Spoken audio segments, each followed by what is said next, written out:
Pernahkah kamu terpaksa berhenti di pinggir jalan? Bukan karena ingin, tapi karena tak punya pilihan? Di sepanjang Pantura, ada ribuan kilometer jalan lurus. Ribuan kendaraan melintas setiap malam, dan ribuan doa agar bisa sampai tujuan dengan selamat. Tapi, tak semua yang berhenti di pinggir jalan benar-benar berhenti karena ban bocor. Ada yang berhenti karena dipanggil, ada yang berhenti karena dipilih, dan ada yang berhenti karena sudah ditunggu. Inilah kisah tentang sebuah tambal ban sederhana di pinggir Pantura. Tentang rezeki yang datang terlalu mudah, dan tentang harga yang dibayar bukan dengan uang, tapi dengan darah. Dengarkan sampai akhir, karena tidak semua pesugihan terjadi di tempat angker. Sebagian justru berdiri di tempat yang setiap hari kita lewati. Jalan Pantura bukan sekadar jalan panjang penghubung kota. Bagi sebagian orang, ia adalah urat nadi kehidupan. Bagi yang lain, Pantura adalah tempat di mana doa dan kematian sering berpapasan. Siang hari, jalan ini bising. Klakson truk bertubi-tubi, debu beterbangan, dan panas aspal menyengat kaki. Namun ketika malam turun, terutama lewat tengah malam, Pantura berubah menjadi jalan sunyi yang terasa panjang tak berujung. Lampu-lampu jalan berdiri berjajar seperti saksi bisu, menerangi tikungan-tikungan yang sudah terlalu sering memakan korban. Di salah satu tikungan itulah berdiri sebuah tambal ban kecil. Bangunannya seadanya, atap seng berkarat, dinding dari terpal bekas spanduk, lantainya tanah bercampur oli hitam. Satu bohlam putih menggantung di tengah. Cahayanya redup dan sering berkedip, seolah kelelahan menerangi malam. Pemiliknya bernama Pak Darto. Setiap sore menjelang malam, Pak Darto datang lebih awal. Ia menyapu lantai tanahnya yang tak pernah benar-benar bersih, merapikan kunci-kunci besi, dan memompa ban contoh yang digantung di tiang bambu. Gerakannya pelan, penuh kebiasaan, seperti orang yang hidupnya sudah lama berjalan di tempat. Pak Darto bukan orang jahat, ia hanya lelaki biasa yang kalah oleh keadaan. Dulu, ia bekerja di pabrik di kota. Saat pabrik tutup, ia pulang ke desa membawa sisa tabungan dan harapan. Harapan itu perlahan habis, satu persatu. Istrinya sering sakit. Anak-anaknya mulai jarang masuk sekolah karena uang SPP menunggak. Dan tambal ban di pinggir Pantura itulah satu-satunya cara bertahan hidup. Namun, Pantura bukan tempat yang ramah. Kadang dari pagi sampai sore, tak satu pun kendaraan berhenti. Kadang ban bocor, tapi pengendara lebih memilih bengkel besar beberapa kilometer di depan. Pak Darto sering pulang dengan tangan kosong, hanya membawa lelah dan debu. Malam itu, ia kembali membuka tambal ban lebih lama dari biasanya. Angin malam Pantura bertiup dingin, membawa bau aspal basah dan tanah. Suara mesin truk melintas sesekali, lalu menghilang di kejauhan. Jam dinding kecil di dinding terpal menunjukkan pukul 1 lewat. Pak Darto hampir mematikan lampu ketika tiba-tiba terdengar suara rem panjang. Sebuah truk besar berhenti tepat di depan tambal bannya. Mesinnya meraung sebentar, lalu mati. Dari dalam kabin, turun seorang sopir. Tubuhnya tinggi, tapi jalannya tertatih. Wajahnya pucat, matanya cekung, seolah tidak tidur berhari-hari. "Pak, ban bocor," ucapnya pelan. Pak Darto mengangguk. Ia mengambil dongkrak dan berjalan mendekat. Namun sejak langkah pertama, hatinya terasa tidak enak. Udara di sekitar truk itu terasa dingin, berbeda dari udara Pantura biasanya. Dan ada bau aneh, bau amis yang samar, seperti besi berkarat bercampur darah. Saat Pak Darto jongkok memeriksa ban, keningnya berkerut. Ban itu tidak bocor, masih keras, tak ada paku, tak ada sobekan. "Mas, ini bannya nggak bocor," katanya ragu. Sopir itu menatapnya lama, terlalu lama. Tatapannya kosong, tanpa emosi. "Tambal saja, saya tidak mau banyak bicara." Jantung Pak Darto berdegup lebih kencang. Ia tak mengerti, tapi rasa takut bercampur kebutuhan membuatnya menuruti permintaan itu. Tangannya bekerja otomatis, mencongkel, mengamplas, menempelkan karet. Saat itulah ia menyadari sesuatu yang membuat bulu kudupnya berdiri. Di tanah, tepat di bawah ban, terlihat bekas seperti tetesan darah. Bukan banyak, tapi cukup jelas. Selesai menambal, Pak Darto berdiri. Sopir itu sudah naik ke kabin tanpa sepatah kata pun. Mesin truk menyala, lalu melaju pergi menembus gelap Pantura. Pak Darto menoleh ke kaleng uang. Di dalamnya terletak lembaran uang ratusan ribu, terlipat rapi.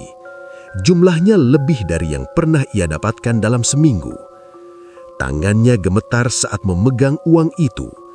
Di tengah malam Pantura yang sunyi, di bawah lampu bohlam yang berkedip, Pak Darto tidak tahu. Sejak malam truk itu pergi, Pak Darto tidak bisa langsung pulang. Ia duduk lama di bangku kayu depan tambal bannya, memandangi jalan Pantura yang kembali sepi. Uang di kaleng masih tergeletak di sana, belum ia sentuh lagi. Angin malam berhembus, membuat bohlam di atas kepalanya bergoyang pelan. Cahayanya berkedip, lalu stabil, lalu berkedip lagi. Pak Darto menelan ludah.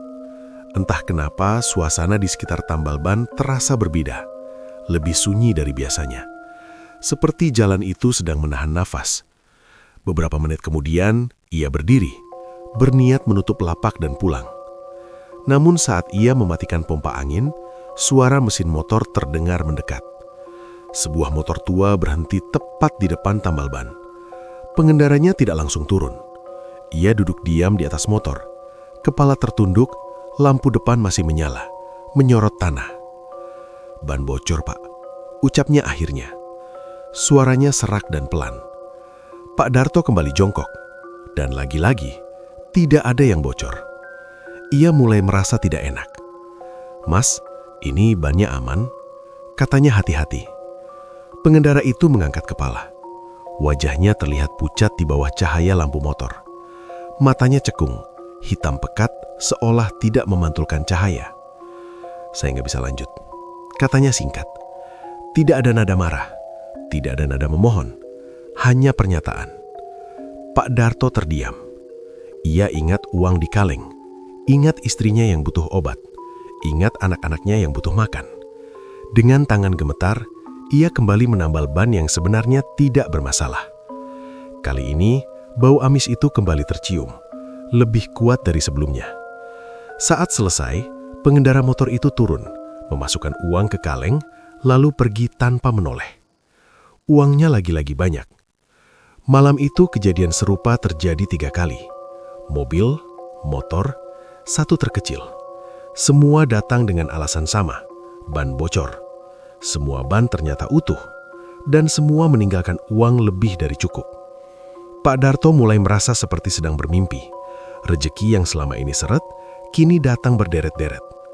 Namun bersamaan dengan itu, rasa tidak nyaman makin kuat. Setiap pelanggan pergi, Pak Darto merasa seolah ada yang berdiri di belakangnya, mengawasi. Saat ia menoleh, tak ada siapa-siapa. Sekitar pukul 3 dini hari, jalan Pantura kembali benar-benar sepi. Pak Darto memberanikan diri menutup tambal ban.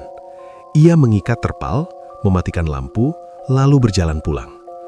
Namun saat melangkah menjauh, ia menoleh sekali lagi ke arah lapaknya.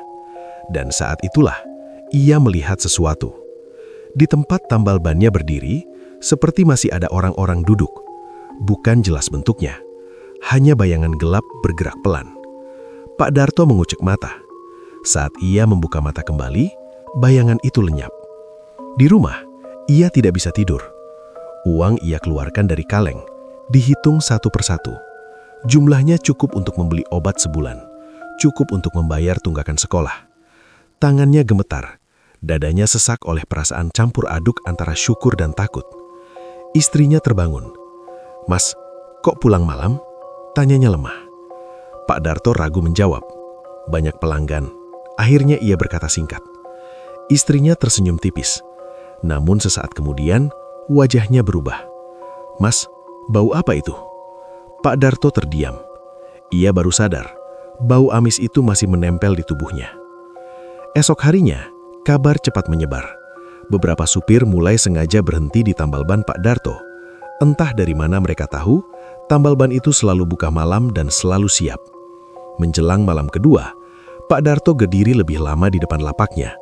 Ia ragu, namun ketika memikirkan kebutuhan hidup, ia kembali menyalakan boh lampu itu. Dan benar saja, begitu jam menunjukkan lewat tengah malam, satu persatu kendaraan mulai berdatangan. Jumlahnya lebih banyak, dan anehnya, tidak satu pun benar-benar bocor. Di sela suara pompa dan mesin kendaraan, Pak Darto mulai mendengar suara lain. Bukan dari jalan. Suara seperti bisikan, pelan, seolah berterima kasih. Ia menoleh ke kiri dan ke kanan. Tak ada siapa-siapa.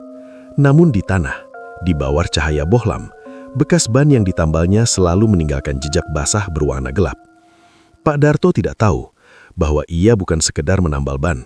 Ia sedang membuka jalan bagi pelanggan yang sebenarnya sudah lama tidak hidup. Sejak malam kedua itu, hidup Pak Darto berubah perlahan. Tapi pasti. Tambal ban kecil di pinggir pantura yang dulu sepi, kini selalu ada kendaraan berhenti. Bukan siang hari, melainkan setelah lewat tengah malam saat jalan mulai lengang dan udara terasa lebih berat.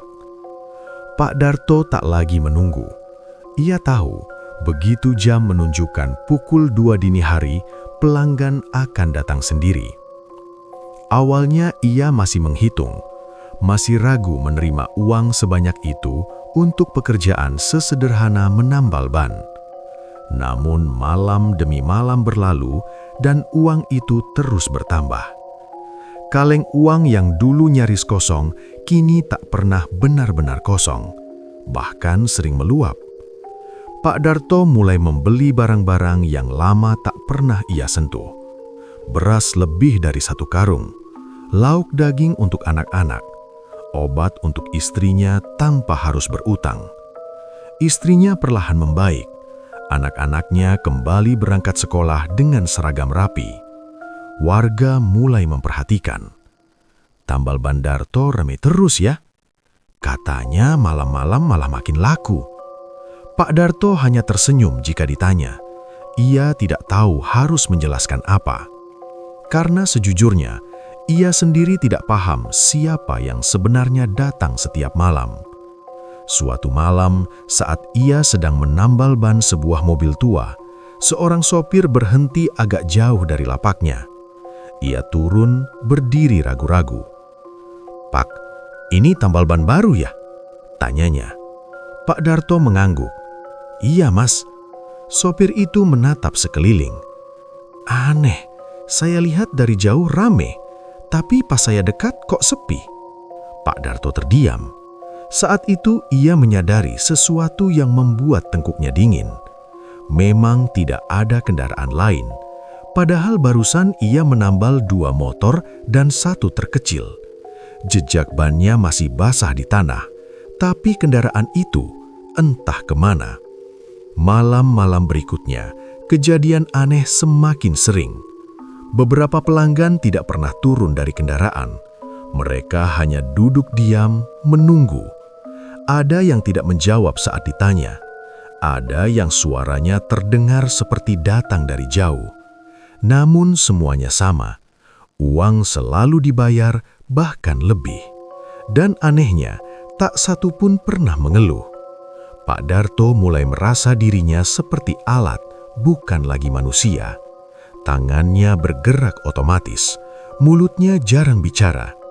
Kadang, saat mengangkat kepala, ia merasa melihat pantulan wajah-wajah asing di pelek ban. wajah pucat, mata kosong. Begitu ia berkedip, pantulan itu hilang. Perubahan juga terasa di rumah. Anak-anak sering mengeluh mimpi buruk. Mereka bermimpi jalan panjang yang tak berujung dipenuhi kendaraan rusak. Istrinya kadang terbangun malam-malam. "Mas, tadi ada yang ngetuk pintu." Saat pintu dibuka, tak ada siapa-siapa. Hanya angin dan bau amis yang samar. Namun Pak Darto memilih tidak bertanya lebih jauh. Uang itu terlalu membantu, dan setiap kali ia mencoba menolak satu pelanggan, dadanya terasa sesak, seolah ada yang menekan dari dalam. Pada suatu malam hujan, seorang lelaki tua berhenti di depan tambal bannya. Berbeda dari yang lain, lelaki itu turun dan menatap Pak Darto lama. "Kamu tahu siapa yang kamu layani?" tanyanya pelan. Pak Darto menelan ludah. "Saya cuma tambal ban, Pak." Lelaki itu tersenyum tipis. Tidak semua yang lewat pantura masih bernafas. Kalimat itu membuat Pak Darto kaku. Saat ia hendak bertanya, lelaki itu sudah menghilang. Bukan pergi, tapi seolah tidak pernah ada. Malam itu Pak Darto pulang lebih awal. Ia duduk lama di ruang tamu, menatap tumpukan uang di meja. Tangannya gemetar. Untuk pertama kalinya, ia bertanya dalam hati, rejeki ini sebenarnya datang dari siapa? Namun sebelum ia menemukan jawabannya, pantura sudah menyiapkan harga yang harus dibayar.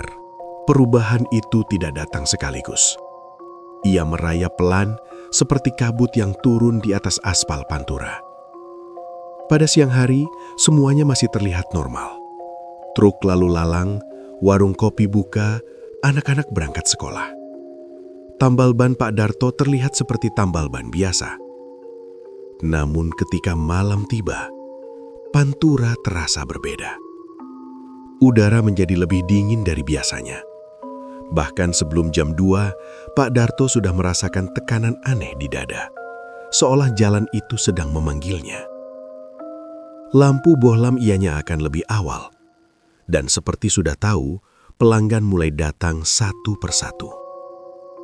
Tapi kali ini, Pak Darto mulai mendengar sesuatu. Bukan suara mesin, bukan klakson, melainkan bisikan. Pelan, tidak jelas kata-katanya, seperti banyak suara yang saling menumpuk.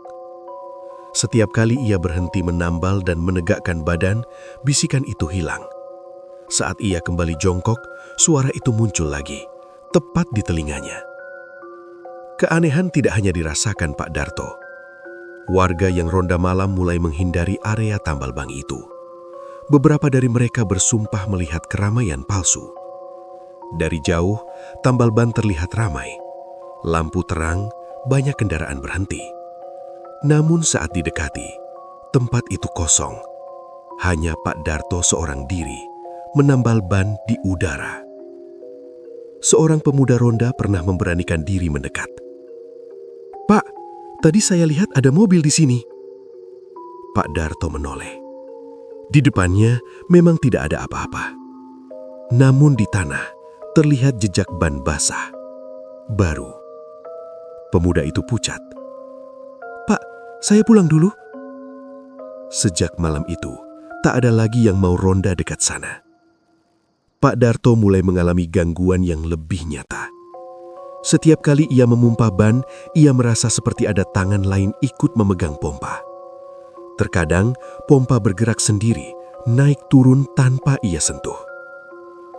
Pernah suatu malam, saat ia berhenti bekerja, suara pompa masih terdengar. Padahal ia sudah meletakkannya di sudut. Saat ia menoleh, pompa itu diam. Namun di tanah, bekas pijakan kaki lebih dari satu pasang. Di rumah, keadaan makin mencekam. Istrinya sering terbangun dengan napas terengah. "Mas, aku mimpi kecelakaan lagi." Dalam mimpinya, ia melihat kendaraan bertabrakan tepat di depan tambal ban. Setiap kali terbangun, tubuhnya lemas dan bau amis tercium di kamar. Anak-anak mulai takut keluar rumah menjelang maghrib. Mereka mengaku sering melihat orang berdiri di pinggir jalan menatap ke arah rumah. Saat ditanya cirinya, mereka selalu menjawab sama. "Mukanya rusak, Pak." Puncaknya terjadi pada malam Selasa Kliwon. Hujan turun deras. Petir menyambar di kejauhan. Tak satupun kendaraan manusia melintas. Namun tambal ban Pak Darto tetap ramai. Ia menambal satu ban, lalu ban lain, tanpa melihat kendaraan mana yang datang. Saat itu, ia menyadari sesuatu yang membuat darahnya dingin. Tidak ada suara mesin. Tidak ada klakson. Tidak ada pintu dibuka. Namun ia tetap bekerja, seolah ada yang memaksanya terus bergerak. Tiba-tiba dari balik hujan, terdengar suara perempuan menangis. Tangisnya lirih, terputus-putus. "Mas, ban saya bocor." Pak Darto menoleh perlahan. Di depan lapaknya berdiri seorang perempuan berambut panjang. Pakaiannya kusut, tubuhnya basah, wajahnya tertutup rambut. Saat perempuan itu mengangkat wajahnya, Pak Darto melihat bekas luka parah, seperti habis terseret aspal. Ia jatuh berduduk. Saat ia mengangkat kepala lagi, perempuan itu sudah tidak ada. Namun di tanah, tepat di depannya, terdapat bekas darah segar dan uang terlipat rapi. Malam itu, Pak Darto pulang dengan langkah gontai. Di kepalanya hanya satu pikiran. Pantura bukan lagi sekadar jalan. Ia mulai berbicara. Dan yang ia bisikkan bukanlah permintaan, melainkan penagihan. Sejak malam perempuan itu muncul, Pak Darto tidak lagi sama. Ia masih membuka tambal ban setiap malam, masih menyalakan bohlam yang sama, masih menambal ban yang sama. Namun di dalam dirinya, sesuatu sudah retak. Setiap kali jarum jam mendekati pukul 2, dadanya mulai terasa berat. Nafasnya pendek, telapak tangannya dingin dan basah oleh keringat. Dan selalu, tanpa pernah absen, pelanggan datang.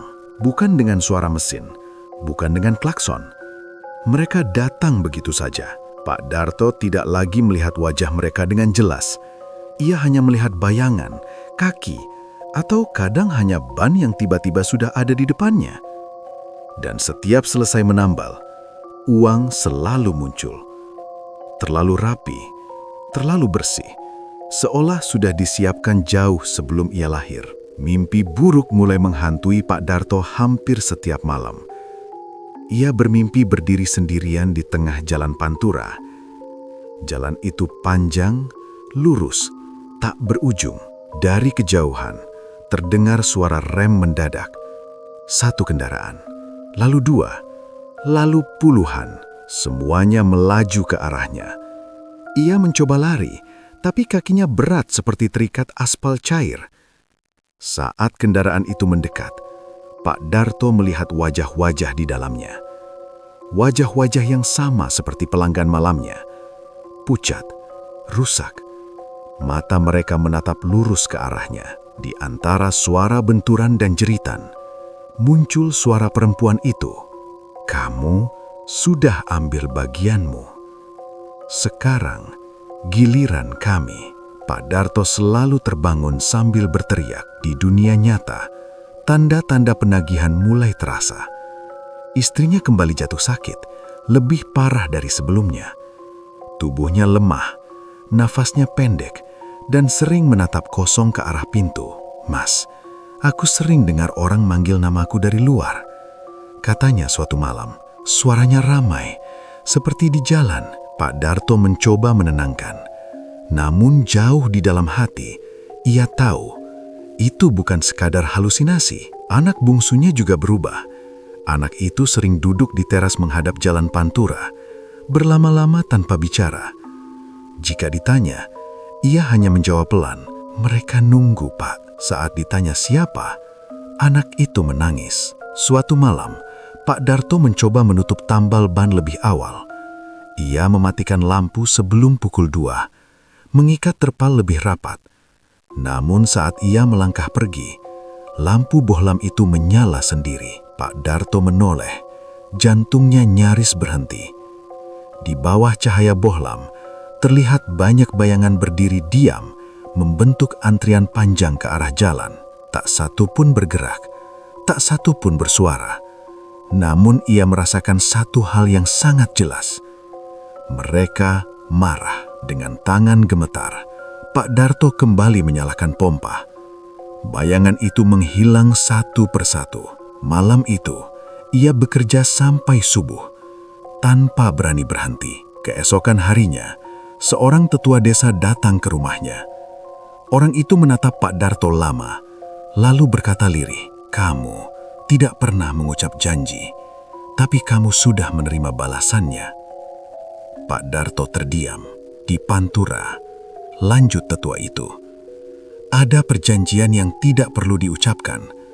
Cukup dengan menerima, maka kamu sudah terikat. Kata-kata itu menghantam Pak Darto lebih keras dari apapun. Malam itu, untuk pertama kalinya, ia menangis sendirian di depan tumpukan uang. Uang yang dulu ia doakan, uang yang kini ia takuti. Karena ia mulai mengerti satu hal. Pesugihan itu tidak pernah meminta izin. Ia hanya menunggu waktu untuk menagih yang paling berharga. Sejak malam itu, Pak Darto menyadari satu hal yang membuat langkahnya selalu terasa berat saat pulang. Bau amis itu ikut bersamanya. Bukan hanya di Tambalban, bukan hanya di Jalan Pantura, tapi sampai ke rumah. Awalnya samar, seperti bau besi basah setelah hujan. Namun malam demi malam, baunya semakin nyata. Seperti darah segar yang tidak terlihat, tapi jelas tercium. Istrinya yang pertama kali menyadari, "Mas, rumah kita bau apa ya?" Pak Darto hanya menggeleng. Ia takut jika mengakui, maka semuanya akan menjadi nyata. Namun bau itu terus muncul. Di kamar, di dapur, bahkan di pakaian anak-anak. Teror tidak lagi menunggu malam. Siang hari pun, Pak Darto sering mendengar suara rem mendadak dari arah jalan. Saat ia keluar rumah, tidak ada kecelakaan, tidak ada kendaraan. Namun di dadanya, rasa sesak itu kembali muncul. Suatu sore, anak bungsunya jatuh pingsan di halaman. Tubuhnya dingin, wajahnya pucat, bibirnya membiru. Dibawa ke puskesmas, dokter menggeleng. Secara medis, tidak ada apa-apa, katanya ragu. Namun saat anak itu sadar, ia langsung menangis. "Pak, jangan suruh mereka datang lagi." Pak Darto gemetar. Ia tahu siapa mereka. Malam itu, hujan turun deras. Langit Pantura gelap seolah menekan bumi. Pak Darto nekat tidak membuka Tambalban. Ia mematikan lampu, menutup terpal, dan duduk di rumah bersama keluarga. Namun tepat pukul 2 dini hari, suara pompa angin terdengar. Bukan dari luar, melainkan dari dalam rumah. Suara itu ritmis, naik, turun, pelan tapi jelas. Istrinya memeluk anak-anak sambil menangis. Pak Darto berjalan gemetar ke arah dapur. Di sana ia melihat sesuatu yang membuat lututnya lemas. Di lantai dapur, terdapat bekas tapak kaki basah menuju pintu belakang. Bau amis menyengat. Pak Darto akhirnya tidak tahan. Keesokan harinya, ia mendatangi seorang kiai sepuh di desa sebelah. Kiai itu mendengarkan cerita Pak Darto tanpa memotong. Wajahnya makin lama makin pucat. "Kamu sudah masuk pesugihan jalur maut," kata kiai itu pelan. "Ini bukan soal kaya, ini soal menggantikan." Pak Darto menatap bingung. "Menggantikan siapa, Yai?" Kiai itu menunduk. "Menggantikan mereka yang tidak pernah sampai rumah." Malam itu, Kiai memberi Pak Darto air doa dan beberapa petunjuk. Namun ia juga memberi peringatan. Kalau sudah sampai tahap rumah ikut didatangi, waktumu sedikit. Pak Darto pulang dengan kepala penuh. Ia memandangi anak-anaknya yang tertidur. Nafas mereka pelan, rapuh. Untuk pertama kalinya, ia benar-benar ketakutan. Bukan pada makhluk yang ia layani, melainkan pada harga yang akan mereka ambil. Dan jauh di luar sana, di tikungan Pantura, lampu bohlam tambal ban menyala sendiri. Menunggu. Pak Darto tidak langsung berani membuka tambal ban malam itu. Ia duduk lama di bangku kayu depan rumah, menatap jalan Pantura dari kejauhan. Lampu-lampu truk melintas seperti mata yang berkedip, datang lalu hilang. Di kepalanya, kata-kata kiai itu terus berputar, menggantikan mereka yang tidak pernah sampai rumah. Akhirnya menjelang maghrib, Pak Darto kembali mendatangi kiai sepuh itu.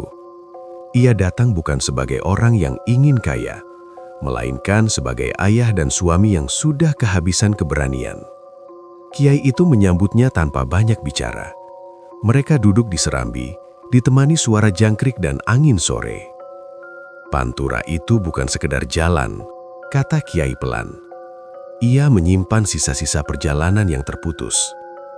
Pak Darto menunduk. Kiai itu lalu menjelaskan perlahan. Di jalur Pantura, sejak puluhan tahun lalu, terlalu banyak kecelakaan. Orang-orang meninggal mendadak tanpa sempat pamit, tanpa sempat disolatkan, bahkan tanpa sempat dikenali. Sebagian dari mereka tidak pernah benar-benar pergi. Arwah-arwah itu menunggu, mencari alasan untuk berhenti, mencari seseorang yang mau melayani.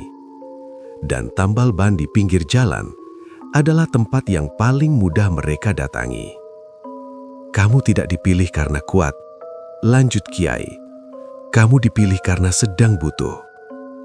Pak Darto meremas lututnya sendiri. Saya tidak pernah janji apa-apa, Yai. Kiai itu mengangguk. Memang tidak perlu janji. Cukup menerima uangnya, cukup melayani mereka, maka kamu sudah dianggap setuju.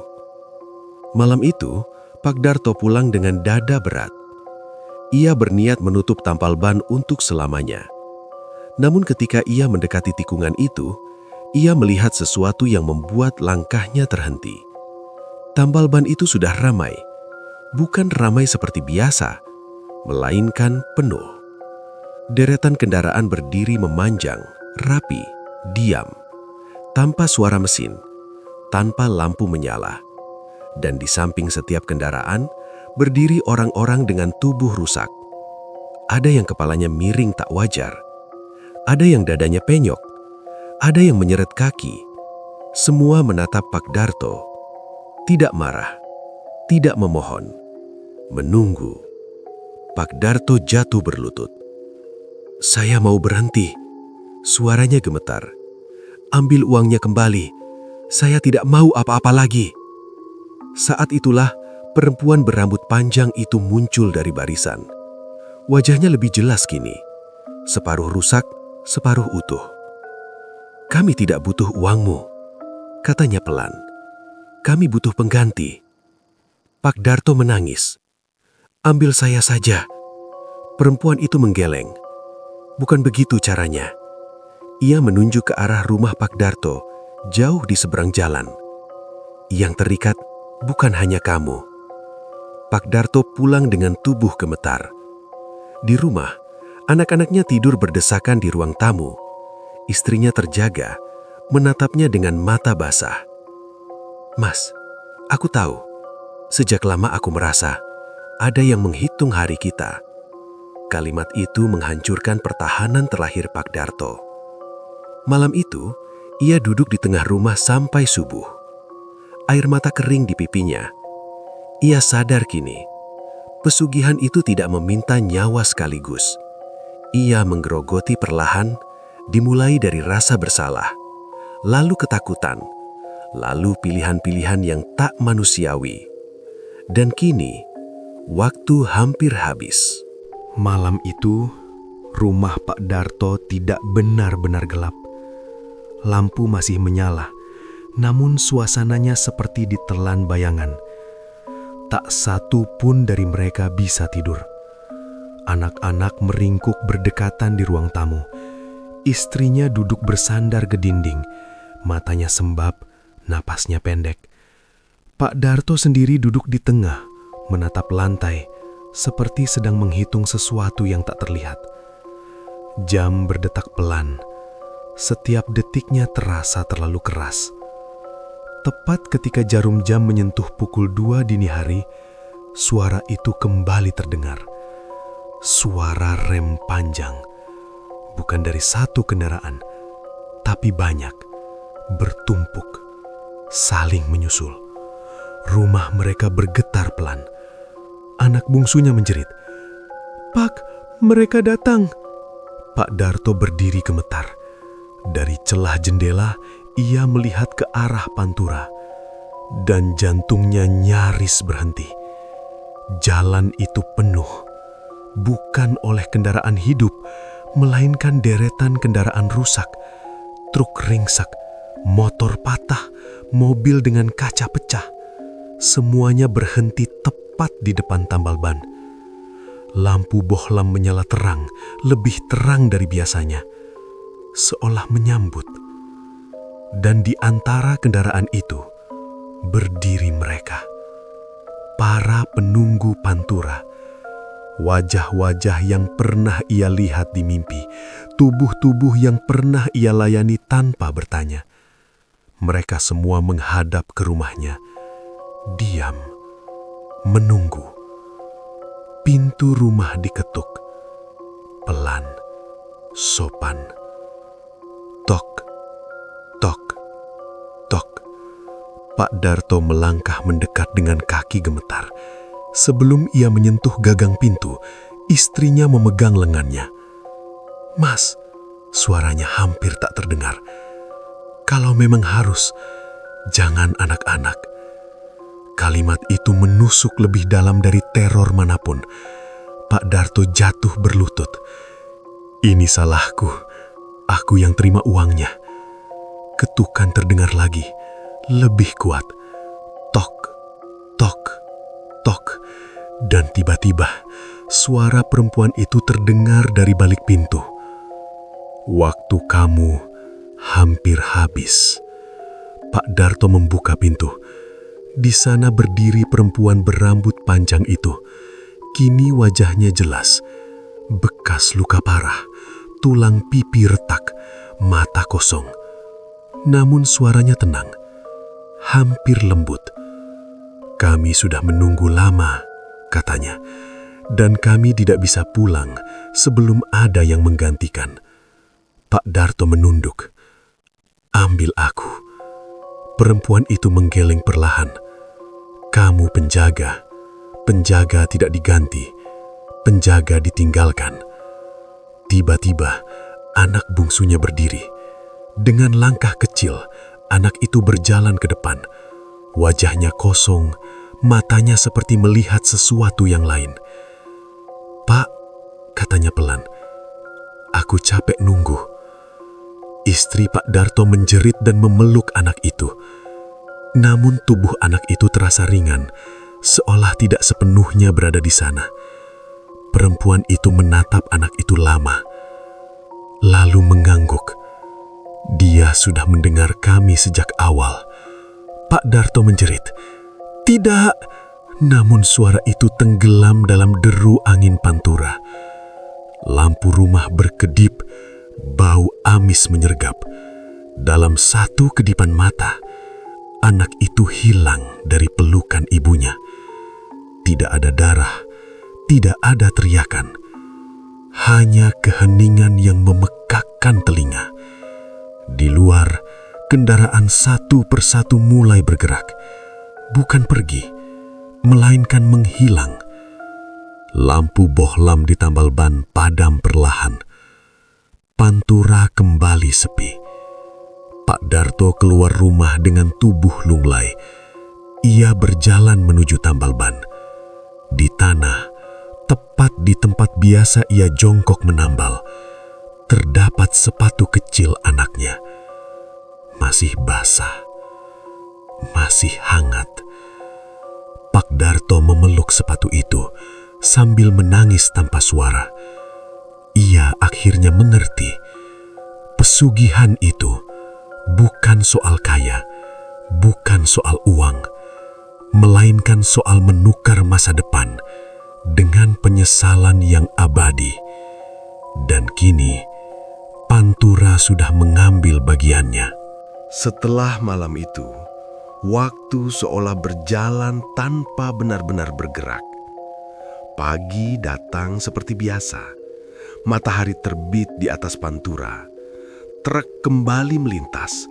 Debu kembali naik.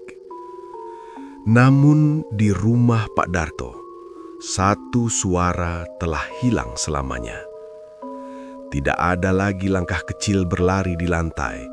Tidak ada lagi suara anak bungsunya memanggil dari depan rumah. Hanya keheningan yang berat menggantung di setiap sudut. Istrinya jatuh sakit lebih parah. Ia jarang bicara, sering menatap kosong ke arah jalan seolah menunggu seseorang yang tak akan pernah pulang. Pak Darto sendiri berubah menjadi bayangan manusia.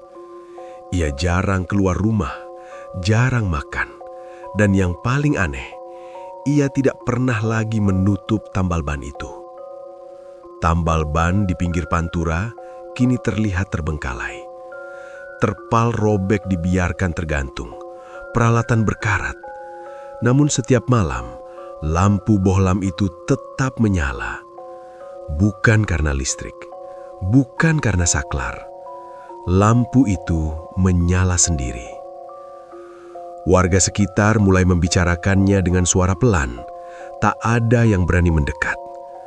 Beberapa supir mengaku melihat seorang pria duduk menambal ban sendirian, meski tahu Pak Darto sudah jarang keluar rumah. Gerakannya pelan, kaku, seperti orang yang sudah terlalu lama mengulang pekerjaan yang sama. Jika supir itu menoleh lagi, pria itu hilang. Pak Darto sering berjalan ke tambal ban saat subuh. Ia duduk di bangku kayu, memandangi jalan panjang itu. Tak lagi berharap pelanggan, tak lagi berharap uang, hanya menunggu. Ia tahu kini perannya, bukan lagi pencari nafkah, bukan lagi kepala keluarga, melainkan penjaga. Setiap malam, ia bermimpi berdiri di tengah Pantura. Di sekelilingnya kendaraan melintas tanpa suara. Tak ada lagi teriakan, tak ada lagi darah. Hanya tatapan-tatapan kosong yang lewat satu persatu, seolah mengucapkan terima kasih dan perpisahan. Beberapa bulan kemudian, rumah Pak Darto kosong. Istrinya meninggal dengan tenang, tanpa penyakit yang jelas. Jenazahnya ditemukan menghadap jalan Pantura. Pak Darto menghilang. Tidak ada yang tahu kemana ia pergi. Tidak ada yang berani mencari. Namun cerita tentang tambal ban itu tidak pernah berhenti. Sampai hari ini, para supir Pantura masih saling mengingatkan.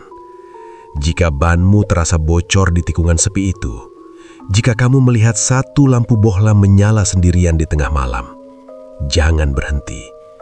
Karena tidak semua tambal ban melayani yang hidup, dan tidak semua rezeki datang tanpa harga. Di Pantura, ada jalan yang terus meminta pengganti, dan ada tambal ban yang tak pernah benar-benar tutup. Pada akhirnya, semua hutang memang dibayar.